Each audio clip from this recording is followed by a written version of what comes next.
करया हुल हशर पुनू न्याहूं पाण सां ई कहिड़े सां के सफ़र मूं कहिड़ो त ॾोको पुनू मूंखां वठी आहे जंहिंमूं तिन जतन लाइ कयईं हुल हशर पुनू न्याहूं पाण सां ई कहिड़े सां के सफ़र छोरी करे छॾे वियाही अधी राति असुर वाक़ुफ़ न आहियां की वञा ही आयो मूं ते अमर मूं निभागी जे नसीब में लिखियो अंग अखर मरी मान मोचारी ते आई छूटा मंझ छपर सूरन जो सावण अचे मुंहिंजो जली वियो जिगर दोस्त पुनू दर ॾिसां त ॾुख लहे हेयूं हाड़े हलिया मूंखे कान पेही कल मूंखे ख़बर ई कोन्हे ख़बर केॾी महिल विया हलिया हेयूं हाड़े हलिया मूंखे कान पेही कल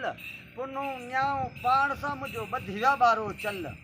चोरी राति चढ़ी वियाई करे हलो हल वाया पई विरहे जाही ॻोड़ा मथों ॻल फाटी मन फारूं थियो ही घी में अथम जल अथम आस अल्लाह में मन पुनू मिले पल सूरन जो सावण चे अथम रुगो सीने मथे सल पोइ नंग सुञाणे निर्मल कादर मूंखे केचर सां